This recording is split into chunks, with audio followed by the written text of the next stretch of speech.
morning. Duff here. We are on day 3 of my Model Y ownership, and I am on my way to work. There's a couple things that I wanted to talk about. One of the most interesting things of this whole experience was somehow it almost seems like I wound up buying a collector version of the Model Y at a discount, and kind of stumbled across it right after I bought my car, which was on Friday or Thursday. I think it was Thursday.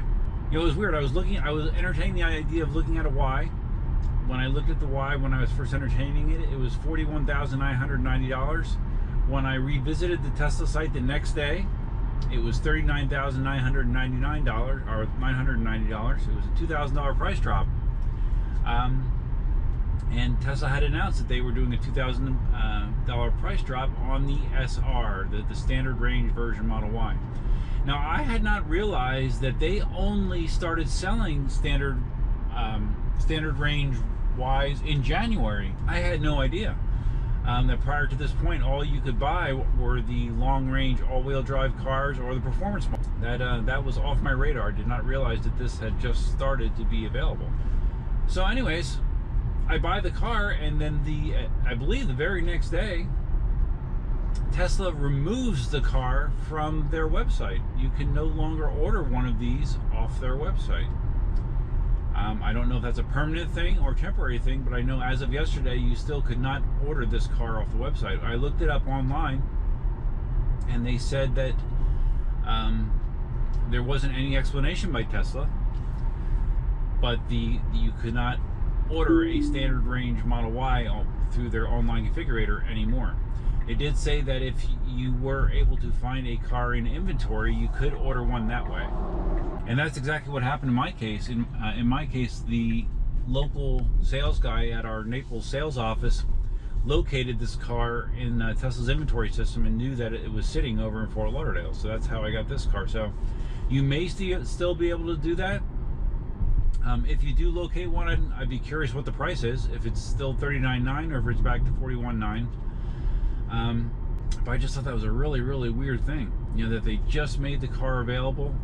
They've been selling it for what, a month or a month and a half, something like that, and now it's off the site. I'm looking forward to finding an explanation. So now, if you want to buy a Model Y through the website, you pay a minimum of $10,000 more than what I paid. So that's I feel I don't consider myself to be normally a very lucky person when it comes to things like that, but I definitely stepped in at this time because there was really only a couple day window where this was available and that price was available, and I just happened to entertain the idea of upgrading my 3 to a Y during that time frame. So I feel very, very lucky. So there's a few different reasons that I wanted to upgrade from my Model 3 to the Model Y, and I talked about most of them. You know, the hatchback configuration in the Y, additional space, and of course Cindy loves camping mode, all that jazz, and you know, getting all the little incremental changes and improvements that have been made to the Tesla platform since I bought my Model 3.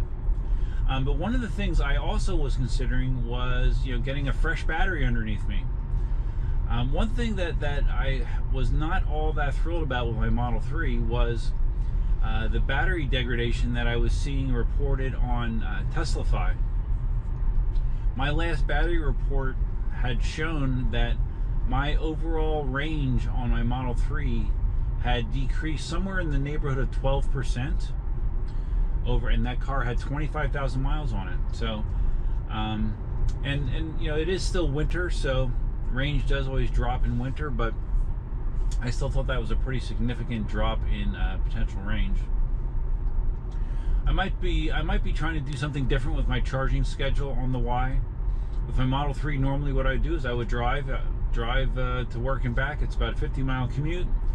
Slap it in the charger as soon as I get home, let it charge. I would use somewhere between 20 and 25% of my range each day doing that, and I would just keep charging it every day. with my Y, I think what I'm going to do is let it go, a couple days, 3 days even sometimes, before charging it. And when I charge it, I'm going to have it set using the scheduler, schedule charging, so it doesn't start charging until later on in the evening. Because I read that ideally it's nice to let the battery rest after or prior to charging it a little bit. So I'm going to try doing that and see if it makes any difference. We'll see how it goes. And I'm sorry, some people may not know what I'm talking about when I say Teslafy. It's TSLAFI.com. Teslafy is a site that connects to your Tesla and aggregates all the data and provides you all sorts of stats and tracking and all kinds of interesting information. If you're a geek like me, you would probably enjoy Teslafy. It has a trial period, a free trial period. I think it's a month they give you, or maybe 90 days. And then after that, you need to pay to continue to use the service. I pay for it. It's been well worth it for me. It's inexpensive. If you're interested in checking it out, I do have a referral link in the description below. So yeah, check it out. It's if you're into stats and numbers, you would really find Teslafy interesting, I would believe. To follow up on the door jamb wire connector being screwed up in the passenger side rear, I did place a service call with Tesla over the app, and I asked if we could coordinate that with having my HomeLink system set up, my HomeLink hardware set up via a remote tech, and that request was granted. Someone's supposed to be coming to my house on March 11th to hopefully do both things. So knock on steering wheel, it happens. So the one other thing I wanted to talk about was how I am adjusting to life without full self-driving. And it's a mixed bag. Right now we're on autopilot, good old autopilot, and it does this kind of driving in traffic just fine. There's some things that I lost dropping full self-driving that I was not aware of. One thing you can't do anymore is change lanes using autopilot. There's some guy on the right just running up the ass of the Toyota because he's impatient. But yeah, you can no longer just hit the turn signal and have it change lanes for you. Check your blind spots and change lanes. That's okay. I mean, that was a nice feature, but it's not a deal breaker. You just have to basically disengage autopilot when you want to change lanes and then turn it back on again. One of the other things that you can no longer do is, I knew that you could not do enhanced summoning, but I thought I could still do just straight forward and back summoning. Because I got into the habit of backing the car out of the garage using the phone, just to make it easier for me to get in, since I park on the left side of the garage against the wall, so it's a little bit easier if I just pull the car out first. Can no longer do that, and that is a full self-driving only feature. The other thing that you lose is traffic signal awareness. No longer reacts to traffic lights. You still see them visualized here, but it does no longer react to them. It does not react to stop signs. And to be quite honest, and it's kind of weird, now turn left as far as just going through traffic in my daily commute, I actually kind of prefer that it doesn't pay attention to traffic lights. And there goes my suction mount. My little I think my little suction cup is getting a little dried out, unfortunately. So yeah, it no longer reacts to traffic lights, and it's funny, I'm actually finding that I prefer that. I like being able to just cruise through the light, even if there's a significant gap from the car in front of me, it just goes through the light. It doesn't say, okay, we're gonna stop unless you do something. It'll just go through. I'm paying attention to the lights anyways, so I really don't miss that feature right now. That is one surprising advantage to me, not having full self-driving. You might remember during my last video, Cindy and I were messing around with the pedestrian warning sounds, the custom sounds you can do. I found so far that it's kind of a fun little trick to do, almost like the fart machine, once in a while, but it's not super practical. I was sitting there in the drive-through of Dunkin' Donuts, and it's playing rock music as I'm putzing along in the drive-through. So yeah, that feature has been turned off for now. And maybe I'll find something a little less obtrusive. I don't need everyone to be staring at me in disbelief.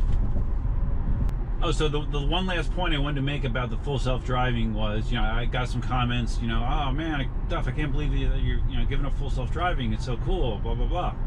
I mean, I feel good about it because, I had almost 2 full years of full self-driving and, seeing it evolve and features being added. So I had a good taste of what it did and did not offer. And to me, based on what it currently offers, there was just no way that I could justify spending $10,000 for it. It does not do enough to enrich my driving experience that it was worth $10,000 to me.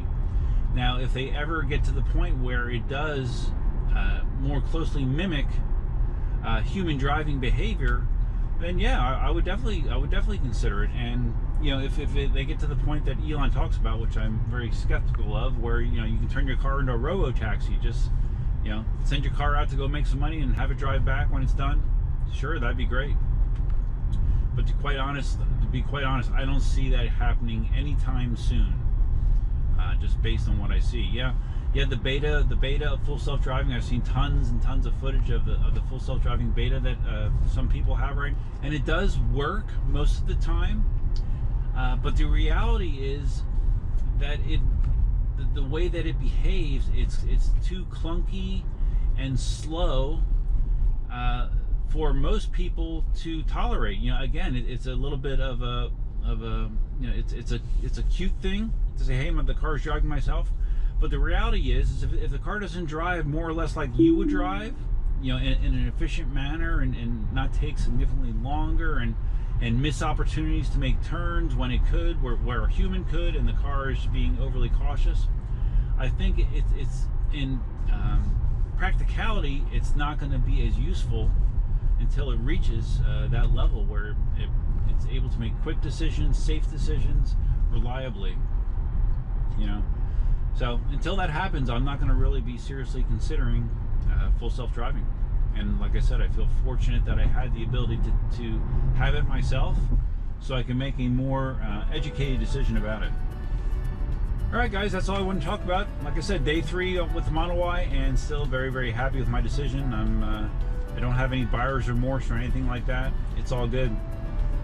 And I do feel very fortunate to fall into the very brief window where this model appears to have been available at the price that I paid. So very, very lucky in that regard. So if you guys found this video interesting, please give it a big thumbs up. If this is your first time visiting the channel, please consider subscribing. Now, here we go. We're going to go through a traffic light. There's a big gap with full self-driving. It'd probably say, hey, step on the gas pedal, make sure you want to go in. Go through the intersection with just plain autopilot, it just sails right through, so that's fine. That's good with me. Yeah, so yeah, feel free to leave your comments, suggestions, ideas, and thoughts below. Please consider subscribing to the channel. If you are going to subscribe, you can always hit the notify bell, which is over there somewhere, if that's on the camera, I don't know. But yeah, that's all I have for now. If you have any questions you'd like me to answer, please drop them in the comments below. Hope you guys are having a great day. That's all I have for now. Until next time, Duffman out. And the other nice thing is when you don't have full self-driving, these flashing yellows that always confuse full self-driving, goes right through. No bubbles, no troubles.